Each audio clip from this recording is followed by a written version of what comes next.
कई बार बार बार लगातार ये दोहराता रहा हूँ कि इस दुनिया में ऐसा एक भी रिश्ता नहीं जिसके साथ जुर्म ना हुआ, एक भी ऐसा रिश्ता नहीं जो दागदार ना हुआ। आज की कहानी कोलकाता से लगभग 17 किलोमीटर दूर एक इलाके की है। बात लास्ट फ्राइडे की है। फ्राइडे का दिन था, शाम का वक्त। पंकज और शांता, ये दो हस्बैंड वाइफ एक घर में रहा करते थे। कोलकाता से दूर हुगली डिस्ट्रिक्ट के कोन नगर इलाके का ये मामला है। तो कोन नगर में पंकज और शांता रहा करते थे। शांता एक रेस्टोरेंट में काम करती थी और पंकज एक शॉप में, कोलकाता में। कोलकाता से 17 किलोमीटर की दूरी की बात है। तो उस वक्त दोनों अपने अपनी ड्यूटी कर रहे थे, शांता भी और पंकज भी। घर में सिर्फ उनका एक 8 साल का बेटा था जो 4th क्लास में पढ़ता था। शाम का वक्त था। उनके पड़ोस में उनका एक कज़न रहा करता था।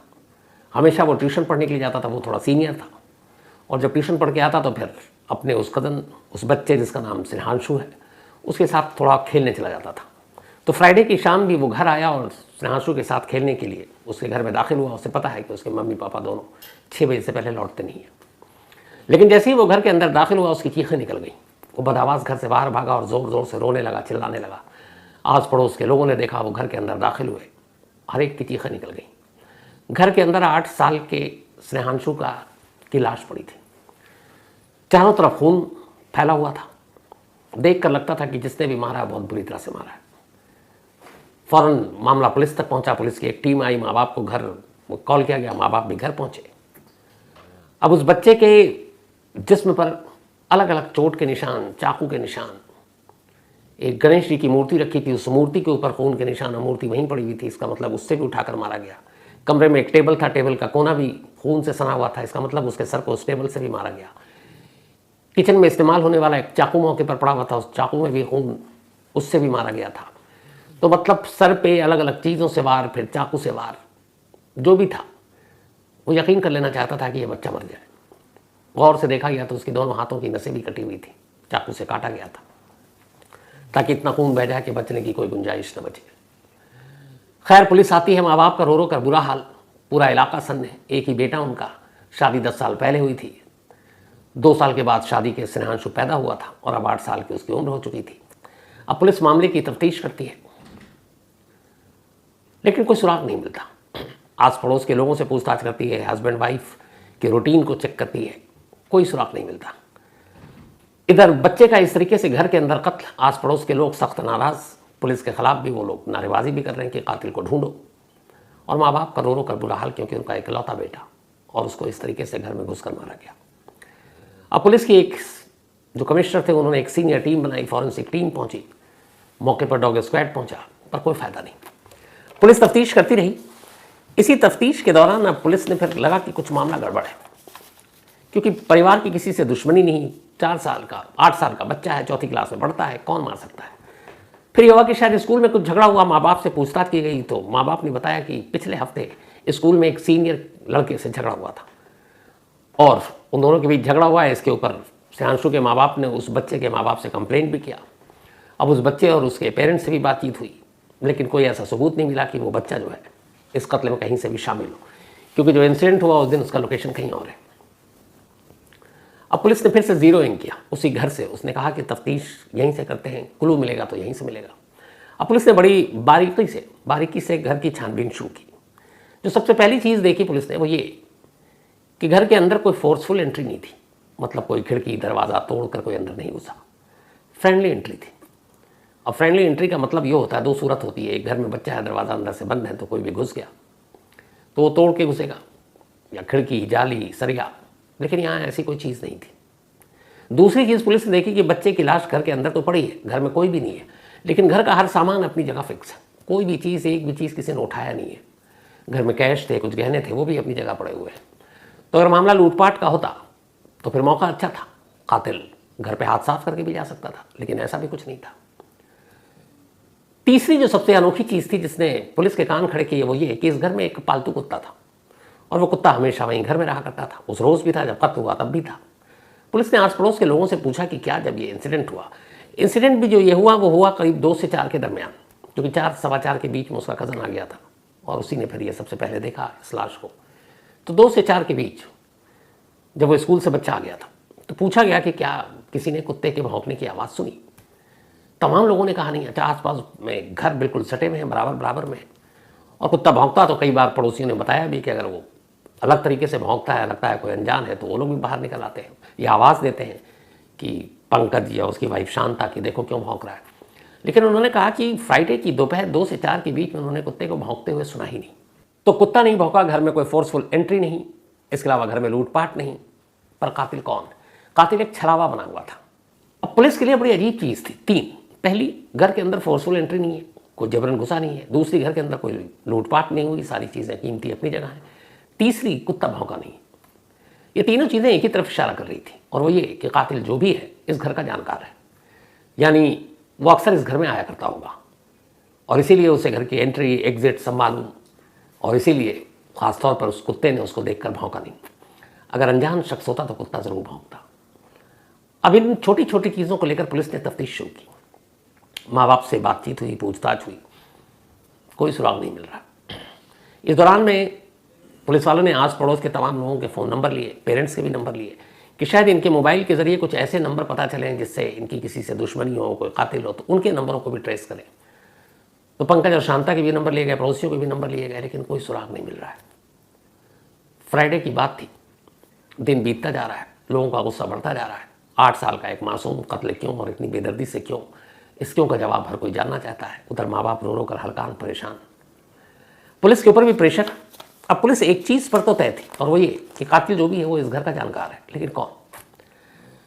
इस दौरान में घर के आसपास के तमाम सीसीटीवी फुटेज भी पुलिस ने खंगाले, लेकिन उसमें कोई ऐसी चीज़ या लीड मिला नहीं।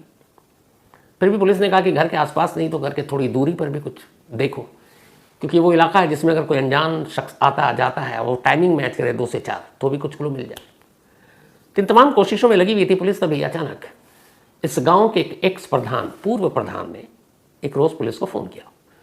उसने कहा कि साहब मेरे घर के बाहर सीसीटीवी फुटेज है, कैमरा लगा हुआ है, और वो पूरे सड़क को कवर करता है, और जो भी शख्स इस कॉलोनी में दाखिल होता है या वापस जाता है वो सारे लोग रिकॉर्ड हो जाते हैं। पुलिस ने कहा भाई वो सारी फुटेज दे दो। प्रधान ने पुलिस को दे दिया। पुलिस ने उसको देखना शुरू किया, कोई ऐसा क्लू मिल नहीं रहा है।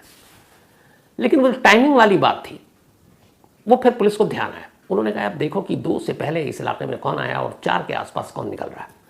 तो जितने लोग कैमरे में कैद होते गए उन सबको एक एक कर देखना शुरू किया गया। गांव के प्रधान को बिठाया गया, पूछा गया इनको आप जानते हो, इनको आप जानते हो। उसने हर एक को बताना शुरू किया, हाँ जानते हैं। इसी दौरान अब इस सीसीटीवी फुटेज को जब गहराई से देखा जाने लगा तो अचानक एक जगह पर इस कैमरे में एक महिला जाती हुई दिखाई देती है। वो फुटेज है, वो आप देख सकते हैं। अब ये महिला थोड़े तेज कदमों से चल रही है, एक हाथ में इसके बैग है, लेकिन चेहरे पे मास्क है। लेकिन वहाँ जितने लोग गुजर रहे हैं सब यूं ही हैं, बेपर्दा है, चेहरे पे कुछ नहीं है। लेकिन वो महिला जो जा रही है वो मास्क लगा कर जा रही है। जब दूसरी चीज़ पुलिस ने गौर किया, रिवाइंड और ये सब करके, तो पता चला कि इसके आने का टाइम कॉलोनी में वो 2 के आसपास है और जाने का टाइम 4 से 4:15 के बीच का है। इसका मतलब है वो कि करीब 2 घंटे के आसपास यहाँ रही। अब जब ये हुआ, लेकिन पुलिस का चेहरा ढका हुआ है, उसका माफ़ कीजिएगा महिला का पहचान शिनाख्त में कैसे आए। पुलिस वालों ने बुलाया पंकज और शांता को, पति पत्नी को, और बोला कि एक महिला है जो सस्पेक्ट लग रही है, इनमें से पहचानते हैं। शांता ने मना कर दिया कि चेहरा तो दिख नहीं रहा।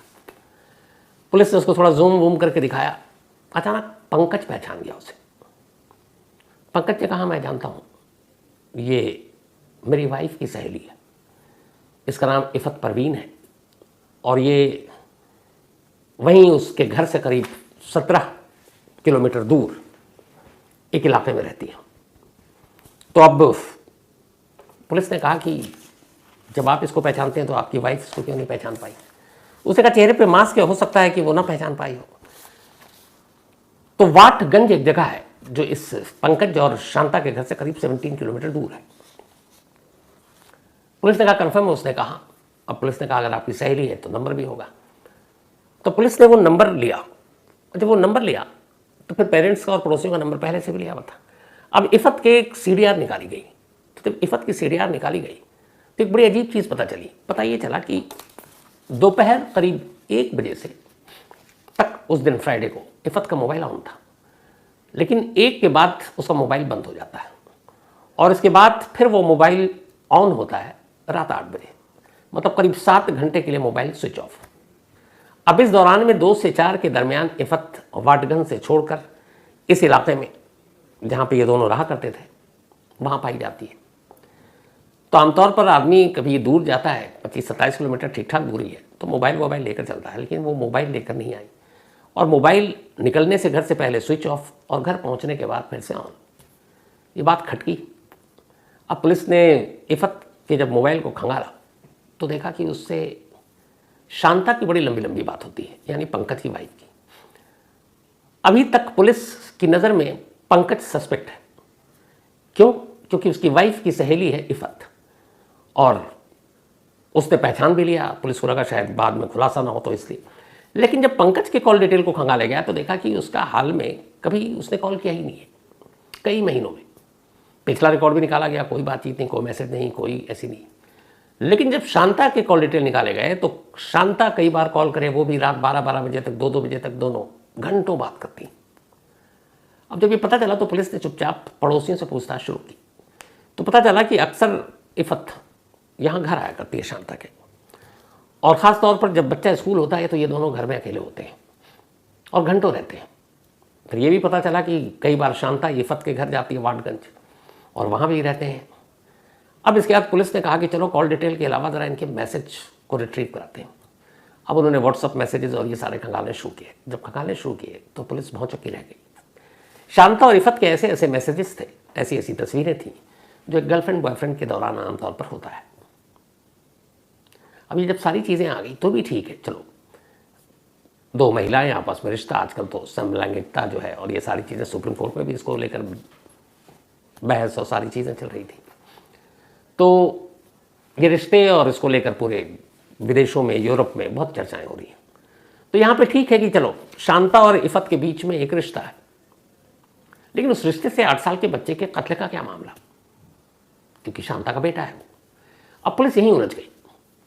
लेकिन पुलिस ने पहले उन दोनों के रिश्ते के सारे सबूत इकट्ठा किए। जब सबूत इकट्ठा हो गए तो फिर वाटगंज से एक दिन इफ़त को उठा लिया। इफ़त को उठाने के बाद अब उससे लंबी पूछताछ हुई। जब उसने पूछताछ में सारी कहानी बताई तो फिर एक पुलिस की टीम श्रेयांशु के घर पहुंची और अब शांता को भी उठा लिया। इन दोनों को उठाने के बाद पुलिस ने एक बयान दिया और उसने कहा कि 8 साल के मासूम श्रेयांशु के कत्ल की गुत्थी सुलझ गई है और कातिल कोई और नहीं बल्कि श्रेयांशु की अपनी माँ और उसकी मौसी, क्योंकि वो इफ़त को मौसी बोला करता था। शांता और इफ़त दोनों सहेलियाँ थीं।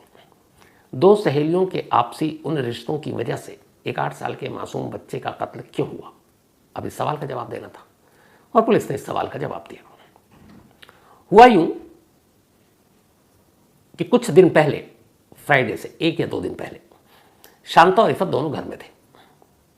बच्चे को स्कूल से जो वक्त होता था उसके आने से पहले, लेकिन दोनों इस हालत में थे कि वो भूल गए कि श्रेयांशु के घर लौटने का वक्त हो गया और इसी दौरान में वो घर के अंदर दाखिल हो गया और उसने अपनी माँ और मौसी को एक अजीब हालत में देखा। जब ये देखा तो माँ और मौसी ने भी देख लिया कि उसके बच्चे ने उन्हें देख लिया। अब वो दोनों घबरा गए। उन्हें लगा ये क्या, एक तो बच्चे से नज़र नहीं मिला पाएंगे, दूसरा इसने अगर इधर उधर स्कूल में या और कहीं बोलना शुरू कर दिया, उसके पिता को बता दिया तो पूरी इज्जत खराब हो जाएगी। तो एक इज्जत बचाने के लिए दोनों ने तय किया, इससे पहले कि ये मुंह खोले और ज़माने को कुछ बताए, इसी को खामोश कर देते हैं। और इसी के बाद फ्राइडे को खुद श्रेयांशु की अपनी माँ शांता और उसकी मुँह बोली मौसी इफ़त ने मिलकर, इफ़त परवीन, पहले उसके सर को दीवार पे मारा, फिर टेबल पे मारा, फिर गणेश जी की मूर्ति थी वजनी, उससे सर पे मारा। सब कुछ हो गया और लगा वो बेहोश हो गया, खून गिर रहा कि शायद मर चुका है, लेकिन दोनों को अब भी यकीन करना था कि ये मर चुका है। फिर शांता किचन से नाइफ लेकर आई, अपने ही बेटे के नस काटे और फिर वहीं बैठे रहे, देखते रहे कि वो मर गया है। जब ऐसा हुआ तो खामोशी से वो निकल गए। इफ़त इसलिए कैमरे में रिकॉर्ड हुई क्योंकि वो जिस रूट से उसे घर जाना था वो मेन सड़क थी जहाँ से उसे आगे चलकर बस पकड़नी थी। लेकिन उसकी माँ इसलिए कैमरे में कैद नहीं हो पाई क्योंकि उसे दूसरी तरफ से जाना था जिधर कैमरा नहीं था और उसका करीब में ही था। और कई बार वो अक्सर लंच के दौरान में घर पे भी आया करती थी। बच्चा जब छोटा था, अब तो 4th क्लास में था, तो वो डेली उसको लेने आती थी, अब कभी कभार आती थी। तो इसीलिए लोगों ने देखा ही नहीं और वो उस रूट पे थी जिस रूट से उसको फिर हाईवे की बस पकड़नी थी, तो इफ़त कैद हो गई। अब जब ये सारी चीज़ें आ गई, मोबाइल की बातें, ये वो, फिर पंकज से पूछताछ हुई। पंकज ने पुलिस को बताया कि ऐसा नहीं है कि मैं अंधेरे में था, मुझे भी इन दोनों के रिश्तों के बारे में पहले शक था, फिर यकीन हुआ, लेकिन घर ठीक ठाक चले, छोटा बच्चा था, तो मैंने समझौता कर लिया और मैं खामोश हो गया, फिर मैं बीच में नहीं आया। लेकिन ऐसा होगा, इस खामोशी का अंजाम ये मैंने नहीं सोचा था। अब एक बेटे का कत्ल कातिल के तौर पर माँ और उसकी सहेली, जब इलाके के लोगों को पता चला, कोई यकीन करने को तैयार नहीं है। लेकिन जैसा मैंने शुरू में कहा कि कोई रिश्ता बचा नहीं, जिसके साथ जुर्म न हुआ, कोई रिश्ता बचा नहीं जो हकदार न हुआ। अब यह बताइए, ये कत्ल की क्या वजह थी? एक अजीब वजह। और सबसे बड़ी बात ये, एक माँ अपने बच्चे के साथ एक अपने नाजायज़ रिश्ते को छुपाने के लिए इस हद तक जा सकती है, ये चीज़ें बेचैन करती हैं। पुलिस वालों का कहना था, जो इस टीम में लगी हुई थी, कि शायद वो बाहर कातिल को ढूंढते रहते और ये केस अभी सुलझ भी सकता था, लेकिन वक्त लगता। लेकिन सबसे ज़्यादा उन्हें जो शक हुआ था, वो उस एक घरेलू जो घर का कुत्ता था, उसके भौंकने की आवाज़ किसी ने नहीं सुनी, और उसके बाद ही उन्हें यकीन हो गया था वह कुत्ता इसलिए नहीं भौंका क्योंकि वो उन लोगों को जानता है जो हर रोज़ उस घर में आते हैं। तो जिन्हें कुत्ता जानता उनको देखकर भौंकता नहीं है, बल्कि वो प्यार से दौड़ता उनके पास। तो पुलिस को यकीन था कि कातिल जो भी हो, वो उस कुत्ते से भी अच्छी तरह से वाकिफ़ है, और यही वजह है कि ये कत्ल इतनी जल्दी सुलझ गया। तो ये थी आज की अफसोसनाक कहानी।